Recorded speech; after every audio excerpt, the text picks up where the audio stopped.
Hello दोस्तों, नमस्कार। मेरे यूट्यूब चैनल अनपैरेलल एकेडमी में आपका स्वागत है। चलिए हम आज जो क्वेश्चन लेके आए हैं, टॉपिक है मेरा आरआरबी एनटीपीसी का प्रीवियस ईयर क्वेश्चन पेपर है। तो चलिए पहला प्रश्न आप बोर्ड पे देखिए। यदि cos 4 theta minus sine 4 theta equal to 2/3 तो 1 माइनस 2 साइन स्क्वायर थीटा का मान ज्ञात कीजिए। पहला प्रश्न है, देख रहे हैं, ये एनटीपीसी 2021 में पूछा हुआ है। कैसे इसको सॉल्व करेंगे, देखिए यह दिया हुआ है cos 4 theta minus sine 4 theta equal to 2/3। अब देखिए जानते होंगे formula A square minus B square बराबर होता है A plus B into A minus B. Same यहाँ पर वही लगाना है, cos स्क्वायर थीटा का होल स्क्वायर लिख दिए माइनस साइन स्क्वायर थीटा का होल स्क्वायर लिख दिए और 2/3 है। तो यहाँ पे a हो गया, ये b हुआ, a square minus B square. तो इसको कैसे लिखेंगे, cos square theta plus sine square theta, पहला भाग हो जाएगा, दूसरा भाग हो जाएगा cos square theta minus sine square theta equal to 2/3। ये अलग है। cos square theta plus sine square theta का मान 1 होता है और इधर क्या रह गया आपका cos square theta minus sine square theta equal to 2/3। 1 से गुना करके कितने रहेगा, लेकिन जो प्रश्न में कह रहा है आपको क्या कह रहा है, क्या निकालना है,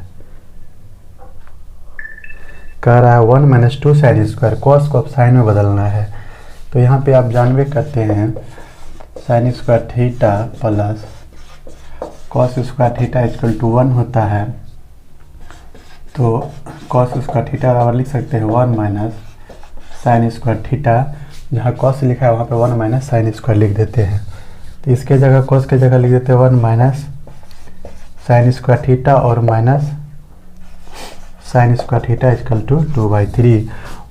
यहाँ पे क्या हो गया, 1 माइनस 1 sine square theta 1 sine square theta 2 sine square theta equal to 2/3। तो आपका जो है इस तरह से हो गया। Right option is B 2/3। जितना पर दिया हुआ था इतना ही इसका आंसर आया।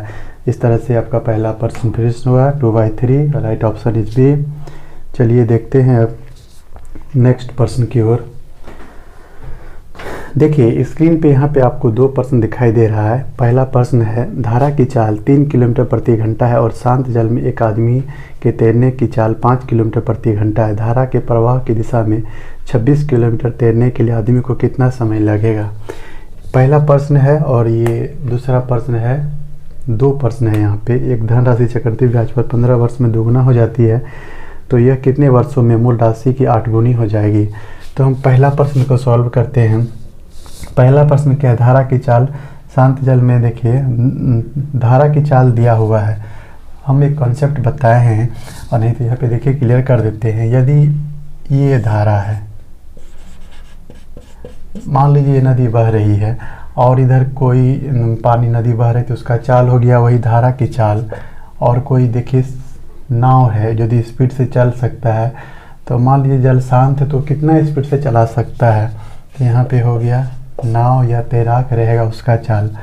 तो धारा की मान लेते हैं y और नाव का है x, ठीक ना।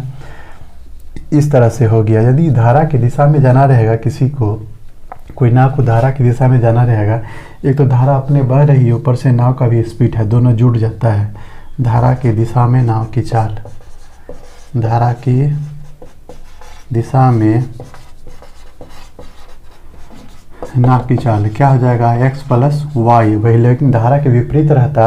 यदि धारा इधर से बह रही है और कोई नाव उधर से आता, कोई उसका अपना उल्टा रिवर्स यानी रिवर्स आता, यदि उल्टा आता धारा के विपरीत, तो क्या करते हैं वहाँ पे उसमें जो है नाव की चाल में धारा की चाल को घटा देते। नाव की चाल में धारा की चाल को घटा देते तो धारा के विपरीत दिशा में नाव की चाल हो जाता है। अब देखिए दूरी दिया है ना, और दूरी दिया है, चाल निकल जाएगा इससे। इसका चाल देखिए कितना दिया हुआ, 3 किलोमीटर, 3 किलोमीटर प्रति घंटा। और धारा की चाल है, धारा की चाल 5 किलोमीटर प्रति घंटा, 5 किलोमीटर प्रति घंटा। कह रहा है कि धारा की दिशा में क्या हो जाएगा, चाल जुट जाएगा, 5 + 3 = 8, यानी दिशा में 8 किलोमीटर प्रति घंटा हो गया। धारा की दिशा में नाव की चाल हो गया 8 किलोमीटर प्रति घंटा। अब देखिए चाल दे दिया, चाल कितना है 8 किलोमीटर हो गया, और दूरी 8 किलोमीटर प्रति घंटा, और दूरी दे दिया है 26 किलोमीटर। 26 किलोमीटर दूरी तय करने में कितना समय लगेगा? तो समय बराबर क्या हो गया, दूरी बटे चाल। समय चाल बराबर देखिए दूरी बटे समय होता है ना, चाल बराबर दूरी बटे समय। समय को यहाँ ले आएंगे, समय बराबर दूरी बटे चाल। दूरी कितना है 26/8, कितना हो गया कटाइए 13, 4, यानी 13/4।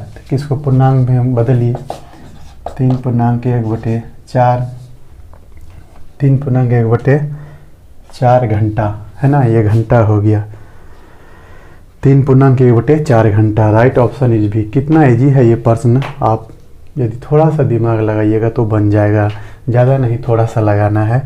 धारा की चाल दिया हुआ है 3 किलोमीटर प्रति घंटा, नाव की चाल दिया है 5 किलोमीटर प्रति घंटा, और कह रहा है धारा की दिशा में है ना, धारा प्रवाह की दिशा में, जिधर धारा बह रही उधर किसी को यदि जाना रहेगा नाव को, तो तैरने के लिए आदमी का कितना समय लगेगा है ना, आदमी का समय पूछ रहा है। धारा की दिशा में तैरना चाहेगा, ऐसे यदि नहीं भी तैरेगा पानी में, यदि धारा बह रहा उधर सो जाएगा आराम से तो अपने बह जाएगा।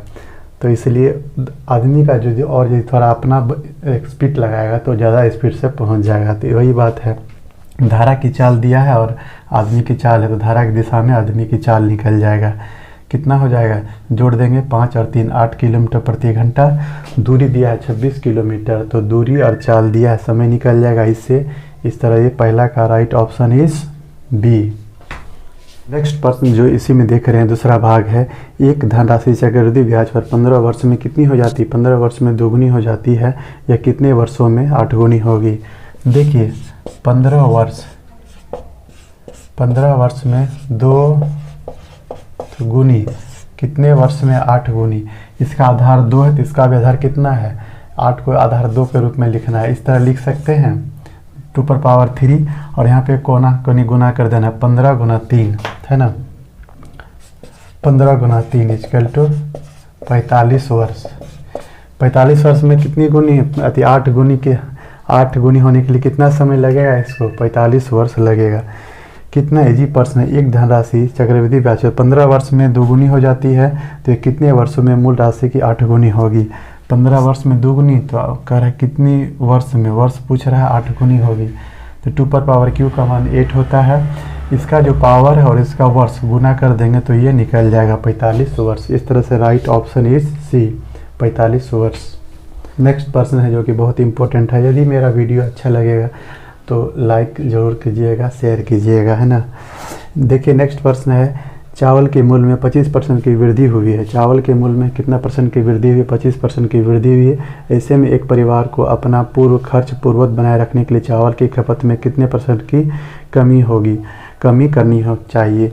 चावल जिस भाव में खरीद रहा था उसमें दाम बढ़ गया, तो यदि उसको पैसा ज़्यादा खर्च नहीं करना है, उसको दाम क्या है, सामान का दाम 25% बढ़ गया है, तो उसको खपत में कमी कर देगा, तब ना उसका पैसा पर प्रभाव नहीं पड़ेगा। इस तरह का यदि प्रश्न रहेगा तो R/100 ± R गुना 100, ये ट्रिक का यूज कीजिएगा। कुछ नहीं, R/100 ± R गुना 100।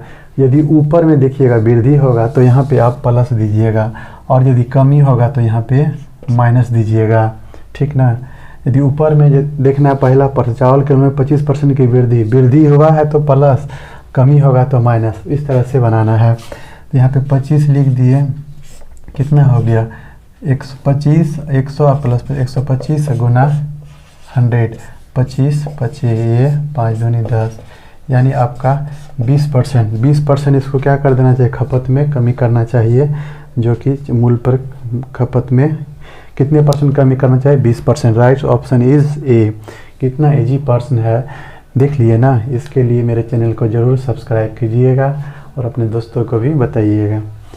देख लिए इस कितना इजी प्रश्न है। इस टाइप का प्रश्न आपको एग्जाम में पूछा जाता है। ये जो स्क्रीन पे प्रश्न देख रहे हैं, ये हम आज जो भी लेके आए हैं, जितने भी प्रश्न सब NTPC का पूछा हुआ प्रश्न है CBT 1 का।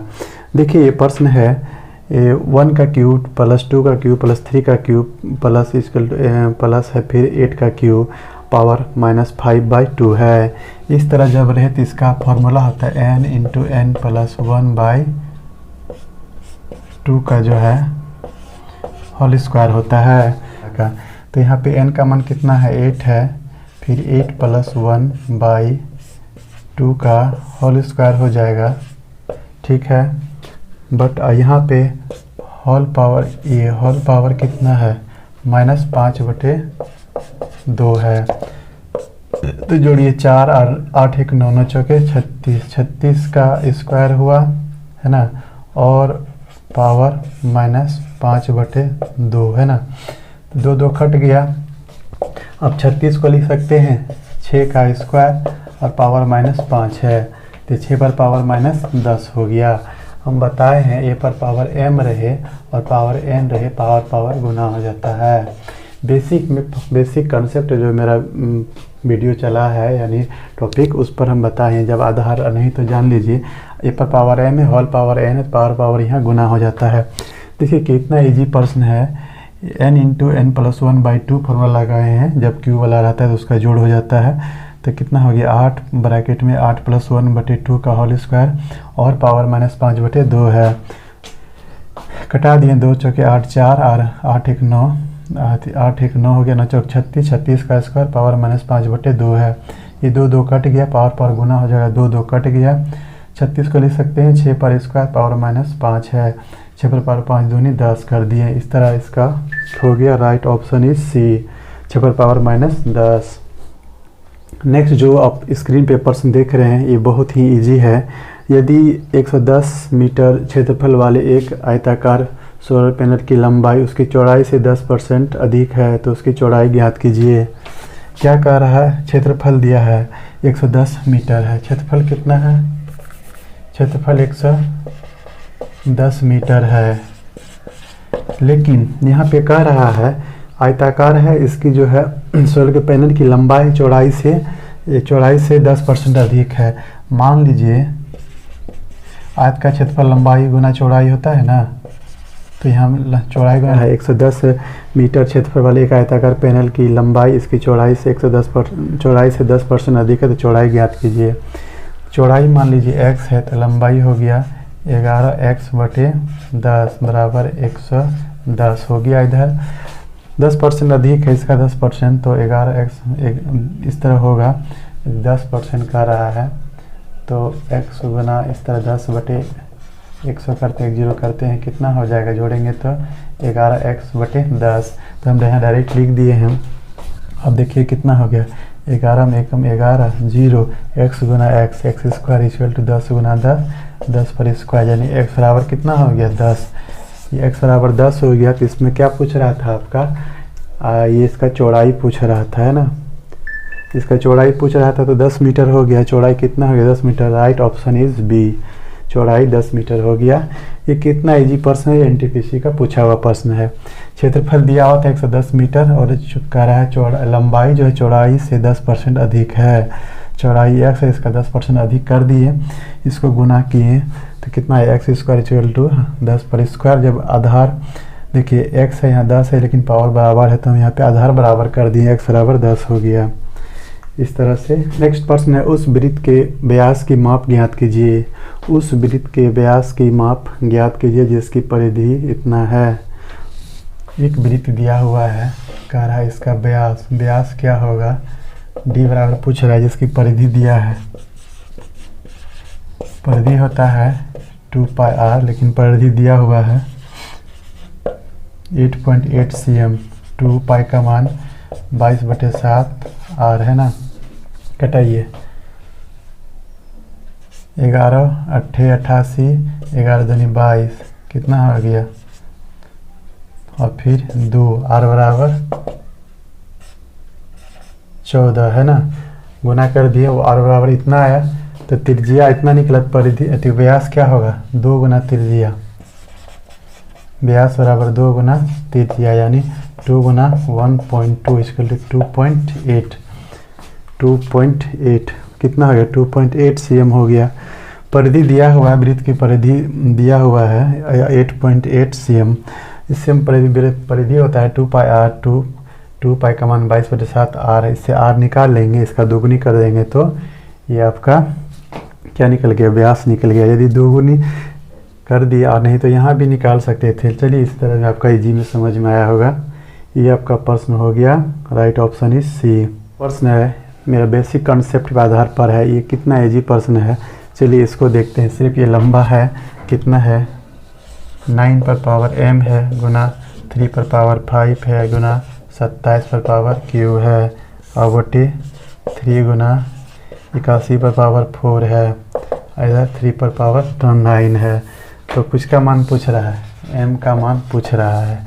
m क्या होगा, सबका आधार हमको देखिए यहाँ 3 पर है, 3 पे आधारित है। 3 पर इस तरह से हम बनाएंगे। ये कितना हो गया, इसको लिख सकते हैं 3 पर स्क्वायर पर पावर m, 3 पर 5 है, 3 पर q लिख सकते हैं 3। और ये देखिए 3 यहाँ पे है ही, और कितना हो गया ये 81 का हम लोग लिख सकते हैं ना। यहाँ पे देखिए 3 पर 1 है, 3 पर पावर 4 और पावर 4 है ना। 3 पर पावर 4 का मान 81 हो गया, इसे लिख दिए, और 3 पर पावर 9। अब क्या करेंगे, नेक्स्ट स्टेप देखिए। यहाँ पे हो गया 3 पर पावर 2m गुना 3 पर पावर 5 गुना 3 पर पावर 9 हो गया है ना। 3 पर पावर 9 इक्वल टू 16 1 17, 3 पर पावर 9 गुना 3 पर पावर 17। ये तो कट गया इसे। अब देखिए यहाँ पे लिखते हैं 3 पर power 2m plus 5 equal to 3 पर पावर 17। अब आधार बराबर है 3 है, तो पावर को हम लोग बराबर कर देंगे। 2m प्लस 5 इक्वल टू 17, इसलिए 2m बराबर 17 में 5 गया 12, इसलिए m बराबर 6, यानी m बराबर 6। अब जितना इसको कटा सकते हैं, m बराबर कितना आया 6 आया, और राइट ऑप्शन इज डी। इस तरह से आप प्रश्न इसका हो गया क्लियर।